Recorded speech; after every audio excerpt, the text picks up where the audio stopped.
नमस्कार, मैं Anita Dinesh gardening aesthetics में आपका स्वागत करती हूँ। आज हम बात करेंगे एक ऐसे प्लांट की जो अपने आकार की वजह से, शेप की वजह से लोगों के बीच में काफ़ी पसंद किया जाता है और ये एक खूबसूरत फ्लावरिंग प्लांट है जिसको कि अडेनियम ओबेसम या फिर डेजर्ट रोज़ के नाम से जाना जाता है। ओरिजिनली ये मेडागास्कर का प्लांट है और अपने ओरिजिनल प्लेस पे तो ये तकरीबन आप समझ लीजिए कि 10 फीट के 8 फीट के और बहुत ही बड़े स्टेम के संग दिखाई देते हैं।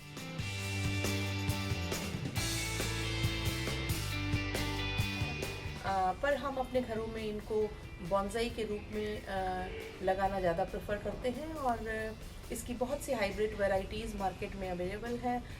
इसके फ्लावर्स सिंगल पेटल में, डबल पेटल में, मल्टीपल पेटल मिलता है और इसके फ्लावर्स के colour pink colour, peach colour, yellow, white, creamish yellow, बहुत सारे कलर्स में ये अवेलेबल है और ये प्लांट डेजर्ट एरिया का, एरिड एरिया का प्लांट है, इसलिए इसकी जो न्यूट्रिशनल रिक्वायरमेंट है और वाटर रिक्वायरमेंट है वो बहुत ही लो ही और मिनिमल होती है। आपको एक बार लगाने के बाद इसकी खास केयर नहीं करनी पड़ती है। इनफैक्ट सच तो ये है कि ज़रूरत से ज़्यादा अगर केयर कर दी तो फिर ये प्लांट गया आपके हाथ से। अडेनियम केयर में सबसे पहले बात करेंगे कि किस तरह से आप अडेनियम के लिए पॉट्स का जो सिलेक्शन है वो करें, क्योंकि ये इसलिए इम्पॉर्टेंट है क्योंकि कई बार गलत पॉट में लगा देने से आपका अडेनियम प्लांट नहीं चलता है और ख़राब हो जाता है। इसलिए सबसे ज़्यादा ज़रूरी है कि अडेनियम के लिए एक तो हम इस तरह के कम ऊंचाई वाले छोटे और चौड़े मुंह वाले पॉट्स को यूज़ करें, क्योंकि अडेनियम को बहुत ज़्यादा सॉइल की ज़रूरत नहीं होती है और उसकी रूट सिस्टम बहुत ज़्यादा डेवलप नहीं होता है। अडेनियम के लिए छोटे और कम ऊंचाई वाले बॉन्साई पॉट्स जो है वो काफ़ी अच्छे रहते हैं। आप सीमेंट के, सिरेमिक के, मिट्टी के, इन तीनों ही पॉट्स में अडेनियम को लगा सकते हैं। सिरेमिक के पॉट में थोड़ा वाटरिंग का ध्यान रखना पड़ता है या काफ़ी छोटा लें, पर प्लास्टिक के पॉट में अडेनियम्स को ना लगाएं क्योंकि प्लास्टिक के पॉट में लंबे समय तक अडेनियम चल नहीं पाते हैं। अडेनियम क्योंकि मेडागास्कर और अरेबियन पेनिनसुला का ओरिजिनली प्लांट है और तो ये अपने नेचुरल हैबिटेट में ये यूज़ टू होता है कम पानी में ग्रो करने के लिए, और इसकी जो न्यूट्रिशनल रिक्वायरमेंट होती हैं वो भी ज़्यादा नहीं होती हैं। इसके लिए नॉर्मली हम जो कैक्टसेस और सक्यूलेंट में सॉइल यूज़ करते हैं वही सॉइल इसके लिए ठीक रहेगी, जिसमें करीबन 60% के करीब आप कोर्स सैंड को यूज़ करें, 30% आपका जो लोकल पॉटिंग सॉइल है, जो लोकल सॉइल अवेलेबल है उसको यूज़ करें, और 10% में आप परलाइट और लीफ कंपोस्ट का मिक्सचर और या सिर्फ परलाइट या सिर्फ लीफ कंपोस्ट को मिला करके यूज़ कर सकते हैं। और क्योंकि अडेनियम को एक ऐसी सॉइल की ज़रूरत होती है जो वेल ड्रेन्ड हो, जो पानी को स्टोर बिल्कुल ना करती हो, क्योंकि अडेनियम अपने स्टेम में अपने लिए जो वाटर है वो स्टोर करके रखता है, तो उसको बहुत ज़्यादा गीली मिट्टी की या सॉगी सॉइल पसंद नहीं होती है। और अगर मिट्टी गीली रहे या उसमें ड्रेनेज प्रॉपर ना हो तो अडेनियम के का क्यूडेक्स और अडेनियम की रूट्स रॉट होने लगती हैं और आपका अडेनियम प्लांट मर जाता है। अडेनियम क्योंकि एक सक्यूलेंट प्लांट है तो इसकी जो वाटर नीड्स है, वाटर रिक्वायरमेंट है वो काफ़ी कम है और ये प्लांट लंबे समय तक बिना पानी के सरवाइव कर सकता है। इस प्लांट का जो तना यानी कि कॉडेक्स होता है वो वाटर स्टोर करके रखता है, और इसका जो अनयूजुअल शेप होता है इसी वजह से होता है क्योंकि ये मॉडिफाइड है, हो चुका होता है और ये अपनी फूड, अपना वाटर अपने साथ स्टोर करके रखता है, क्योंकि जिन एरियाज़ में ये प्लांट पाए जाते हैं वहाँ की सॉइल कुछ खास फर्टाइल नहीं होती है और डेजर्ट सॉइल होती है बेसिकली, और वाटर का भी, पानी की भी वहाँ काफ़ी कमी होती है, इसलिए प्लांट कम मिनिमल वाटर में ग्रो करने की क्षमता रखता है। तो आप जब भी अडेनियम लगाएं तो अगर फरवरी से लेकर के अप्रैल तक तो आप तीसरे दिन इसमें पानी डालें, और उसके बाद अगर आपने बड़े पॉट में लगाया है तो 1 वीक उस पॉट के हिसाब से ड्यूरेशन हो सकता है, मगर मेरे हिसाब से अडेनियम्स को बड़े पॉट में नहीं लगाना चाहिए। और अगर आपका मई जून का मौसम चल रहा हो और आप फ्लावरिंग को कंटिन्यू रखना चाहते हो तो आपको इसका ह्यूमिडिटी लेवल थोड़ा बढ़ाना होगा और आपको लगभग इसमें रोज़ पानी डालना होगा। मगर विंटर्स में आपको इस प्लांट को, क्योंकि ये डोरमेंसी में चला जाता है, इसको बहुत ही ओकेजनली पानी देना होगा। अडेनियम के प्लांट को फ्लावरिंग के लिए कम से कम 7-8 घंटे की कड़ी धूप की ज़रूरत होती है और जितनी ज़्यादा अच्छी धूप होगी उतना ही ये प्लांट अच्छी फ्लावरिंग करेगा। इसलिए आप इस प्लांट को हमेशा, अगर आप चाहते हैं ये फ्लावरिंग करे, तो आप इसको धूप में रखिए। अगर आप अपने अडेनियम को हेल्दी रखना चाहते हैं और चाहते हैं लंबे समय तक वो सर्वाइव करे, तो आपको इसके प्लेसमेंट का खास ध्यान रखना होगा। गर्मियों में आपको इस प्लांट को ऐसी जगह रखना होगा जहाँ 7 से 8 घंटे की इसको धूप मिले, सो दैट ये प्लांट अच्छे से फ्लावरिंग कर सके। और सर्दियों में, क्योंकि ये प्लांट डोरमेंसी में चला जाता है और इसको फ्रॉस्ट से काफ़ी नुकसान होता है, इसलिए आप इसको एक ऐसे एरिया में रखें जो कवर्ड हो, जहाँ पे फ्रॉस्ट का असर ना पड़े, सो दैट आपका प्लांट सेफ रहे। और सबसे ज़्यादा जो बड़ा दुश्मन है वो पानी है अडेनियम के लिए, और इसलिए हमारे यहाँ जब मॉनसून का सीज़न आता है और बहुत ज़्यादा बारिश होती है, कई कई दिनों तक बारिश होती है, ऐसे में आप अपने अडेनियम प्लांट को किसी ऐसी जगह पे ला करके रखें जहाँ पर बारिश का पानी उस तक ना पहुँचे, क्योंकि बारिश का पानी, अगर लगातार बारिश होती रहेगी और इसके पॉट में पानी बना रहेगा, तो वो इसकी रूट्स को, इसके कॉडेक्स को डैमेज कर देगा और आपका प्लांट धीरे धीरे गल जाएगा और ख़राब हो जाएगा। इसलिए अडेनियम्स के प्लेसमेंट का वेदर के अकॉर्डिंग आपको ध्यान रखना चाहिए, और तभी आपका प्लांट लंबे समय तक सर्वाइव कर सकेगा और सेफ रहेगा। अडेनियम क्योंकि डेजर्ट एरिया के प्लांट होते हैं, तो इनकी जो न्यूट्रिशनल रिक्वायरमेंट होती है वो भी काफ़ी कम होती है। मैं अपने अडेनियम्स को साल में एक बार फरवरी के मिड फरवरी से 20 फरवरी 15 से 20 फरवरी के बीच में उनको फर्टिलाइज़ करती हूँ, और उसी समय मैं इनकी प्रूनिंग और या हार्ड प्रूनिंग और रीपॉटिंग भी करती हूँ। फर्टिलाइजेशन के लिए अडेनियम के लिए आप 19-19-19 NPK और बॉन मील और थोड़ा सा पोटाश, इनका एक कॉम्बिनेशन यूज़ कर सकते हैं। ये आपके प्लांट को हर तरह का लगभग न्यूट्रिशन प्रोवाइड कर देते हैं। पोटाश इसको फ्लावरिंग के लिए इनकरेज करता है, और हाई नाइट्रोजन फर्टिलाइज़र से इसके स्टेम्स की, लीव्स की और कॉडेक्स की जो ग्रोथ होती है वो काफ़ी अच्छी होती है।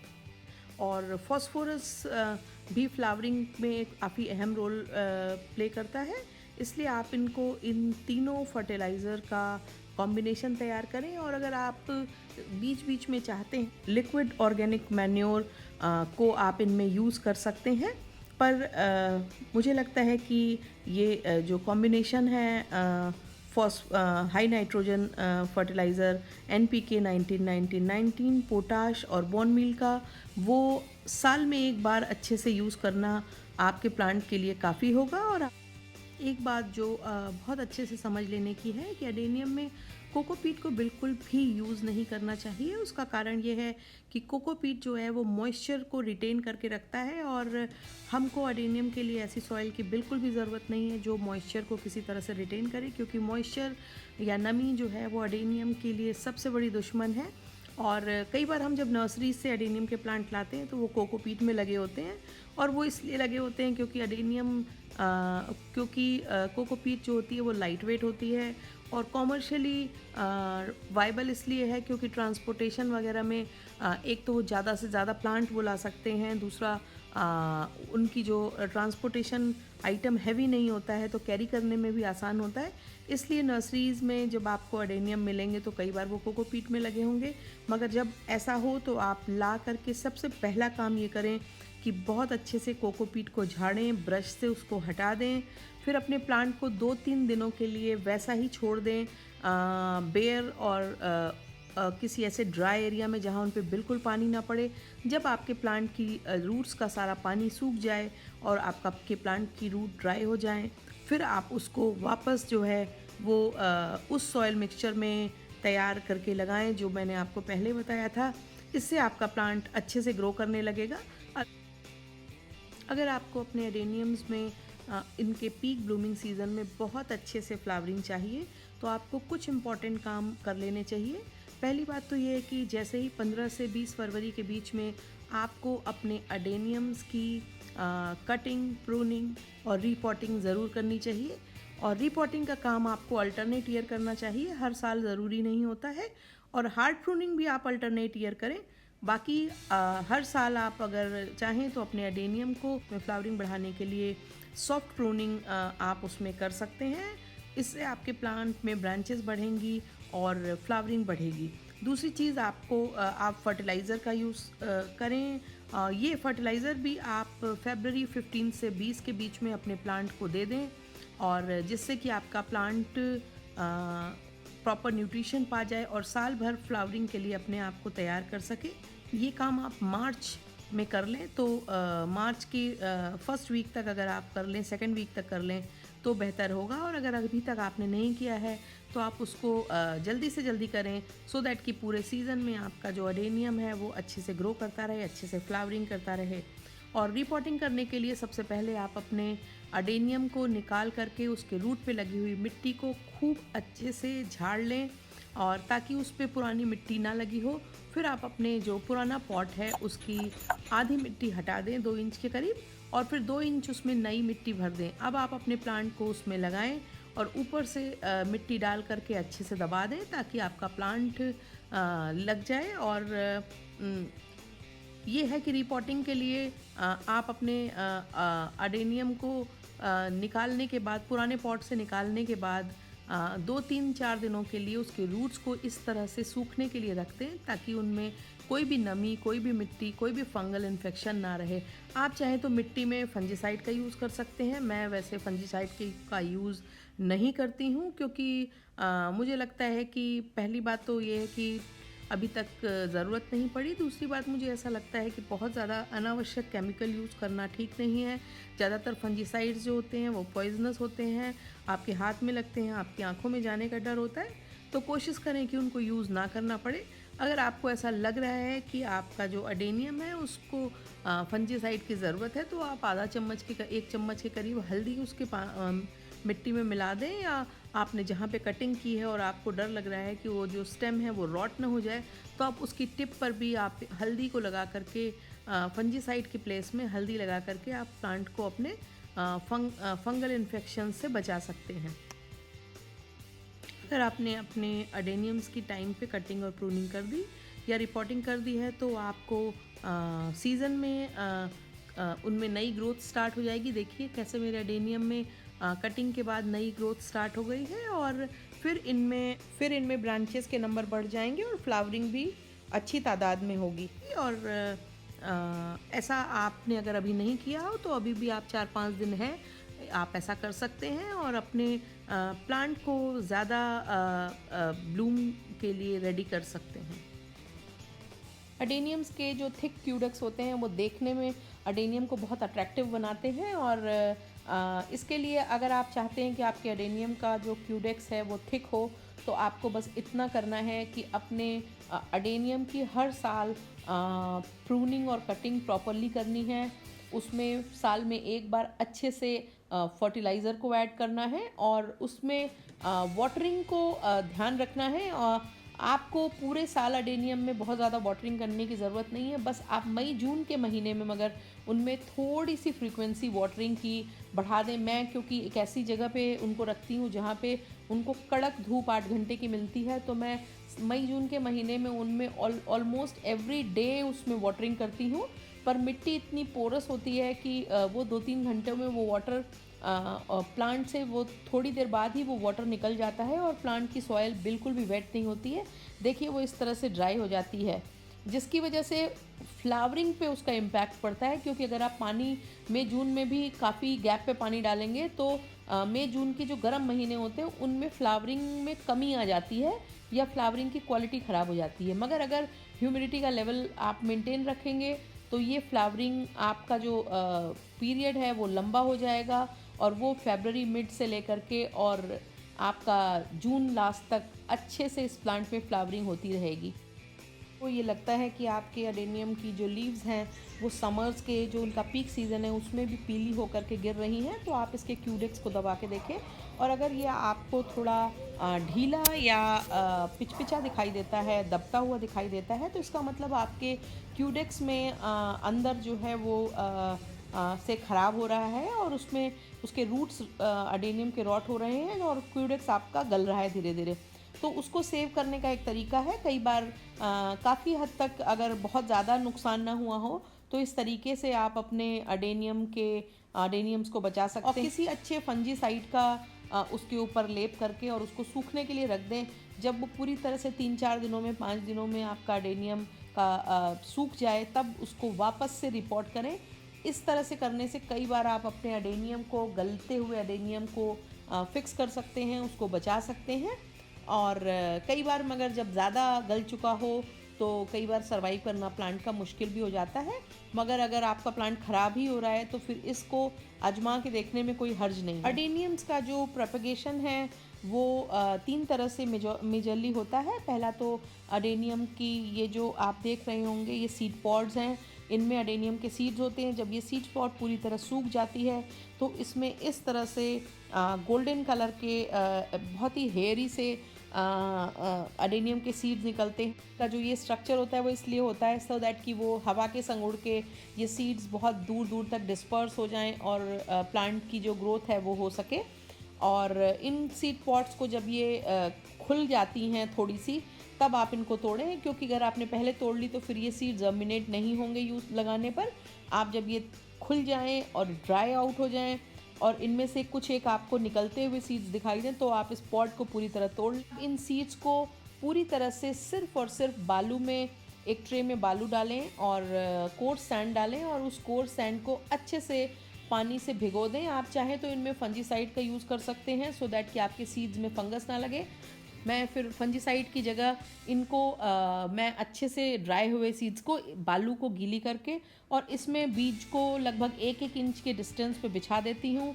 उसके ऊपर फिर से सूखा बालू डाल करके उसको पूरा कवर अप कर देती हूँ और उसमें दोबारा खूब अच्छे से पानी डाल करके फिर इसको किसी कोने में, किसी पेड़ के नीचे, किसी कॉर्नर में शेड में रख देती हूँ सो दैट इनको अंधेरे से, शेड से इनको जर्मिनेशन में हेल्प मिले और करीबन 10 दिन, 8-10 दिन के भीतर भीतर ये सीड जर्मिनेट होने लगते हैं और बेबी प्लांट्स आपके निकलने लगते हैं। जब ये प्लांट 1-1.5-2 इंच के हो जाए तब आप इनको रिपोर्ट कर सकते हैं। दूसरा अडेनियम्स को ग्रो करने का तरीका कटिंग्स को लगाना है। देखिए, कटिंग से लगाया हुआ जो अडेनियम होता है उसका जो क्यूडेक्स होता है वो इतना उस शेप का नहीं होता है जैसा कि ग्राफ्टेड या सीड से ग्रो हुए अडेनियम्स का होता है। आपका कटिंग के थ्रू लगाए हुए अडेनियम की पहचान ये है। देखिए, ये मेरा प्लांट करीबन 15 साल पुराना प्लांट है और ये कटिंग से लगा हुआ प्लांट है। इसका जो स्टेम है वो एक नॉर्मल ट्री के जैसा स्ट्रेट है, जबकि जो सीड से लगे हुए और ग्राफ्टेड अडेनियम्स होते हैं उनका जो कोडेक्स होता है वो काफ़ी थिक होता है। और जबकि आपकी जो कटिंग से लगे हुए अडेनियम होंगे उनका जो कोडेक्स होगा वो उतना थिक नहीं होता है। और क्योंकि अडेनियम की जो सबसे बड़ी खूबसूरती है या सबसे बड़ी यूएसपी है वो उसका कोडेक्स है, इसलिए हमेशा ही ये माना जाता है कि ग्राफ्टिंग से लगा हुआ और सीड से लगा हुआ अडेनियम ज़्यादा बेहतर होता है, ज़्यादा देखने में ज़्यादा खूबसूरत होता है। तीसरा तरीका इनको ग्राफ्टिंग से ग्रो करने का है। ग्राफ्टिंग में आप एक normal basic adenium obesum plant पे कोई भी हाइब्रिड वैरायटी जो बहुत अच्छी फ्लावरिंग वैरायटी हो, जिसके फ्लावर्स बहुत डिफरेंट कलर के अच्छे हों, उनको ग्राफ्ट करके आप नई वैरायटी बना सकते हैं। और इसके लिए आपको क्या करना है ये मैं आने वाले किसी एपिसोड में एक पूरा वीडियो ग्राफ्टिंग अडेनियम्स की कैसे करें उसके ऊपर बनाऊंगी। अडेनियम्स में को लगने वाले पेस्ट में सबसे पहला तो स्पाइडर माइट्स होता है और इसके अलावा इनमें माइली बग्स वगैरह के लगने के भी चांसेस होते हैं और उनको रिमूव करने के लिए मैं पर्सनली किसी पेस्टिसाइड्स के यूज़ को अप्रिशिएट नहीं करती हूँ, क्योंकि अगर आप प्रोफेशनली ट्रेन नहीं हैं तो मुझे लगता है कि इतने हार्श केमिकल होते हैं, इतने पॉइजनस केमिकल्स होते हैं कई बार पेस्टिसाइड्स में कि वो ज़रा सी असावधानी से आपको नुकसान कर सकते हैं।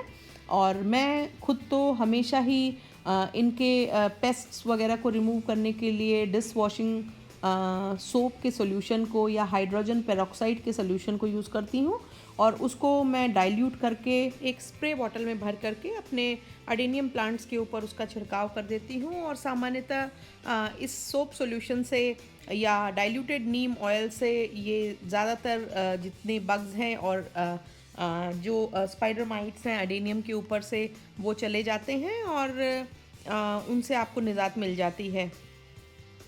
इन्फेक्शंस का शिकार हो रहे अडेनियम्स को फिक्स करने का तरीका तो वही है कि आप उस इन्फेक्टेड एरिया को काट करके अलग कर दें प्लांट से और उसके बाद उसकी टिप पर आप चाहें तो फंजीसाइड लगा दें सो दैट कि इन्फेक्शन फर्दर ना फैले। बस इतना ध्यान रखें कि जिस भी कैंची से जिस भी इंस्ट्रूमेंट से आप कटिंग करते हैं वो इंस्ट्रूमेंट आपका प्रॉपरली स्टरलाइज्ड हो सो दैट कि किसी और प्लांट का इन्फेक्शन या किसी और स्टेम का इन्फेक्शन दूसरे स्टेम में ना पहुंचे। और इस तरह से आप अपने प्लांट्स को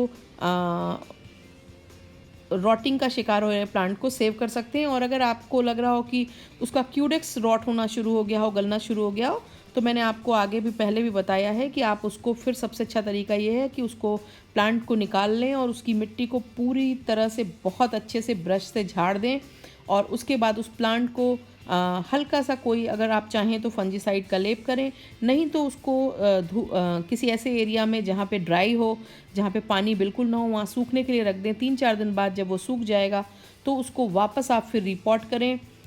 इससे आप अपने डाइंग अडेनियम को फंगल इन्फेक्शन का शिकार अडेनियम को फिक्स कर सकते हैं। कटिंग करके आप अपने अडेनियम्स, कटिंग और प्रूनिंग के थ्रू आप अपने अडेनियम्स की जो लेगी ब्रांचेस होती हैं उनको फिक्स कर सकते हैं। इनको कॉम्पैक्ट और छोटा साइज़ का रख सकते हैं जिससे ये प्लांट देखने में भी खूबसूरत लगे और इनमें अगर प्रॉपर इनकी कटिंग और प्रूनिंग की जाती रहेगी तो इससे इनकी जो स्टेम्स की और ब्रांचेस की जो ग्रोथ है वो बढ़ेगी और जिससे फ्लावरिंग के सीज़न में इसमें आपको एक साथ बहुत सारे फूल मिलेंगे जो देखने में इससे आपका प्लांट देखने में भी अच्छा लगेगा। अगर आपको मेरा ये वीडियो पसंद आया हो तो मेरे वीडियो को लाइक करें, इसे शेयर करें, मेरे चैनल को सब्सक्राइब करें और बेल आइकन दबाना ना भूलें ताकि आगे के सारे अपडेट्स आपको मिलते रहें। धन्यवाद। Thank you very much.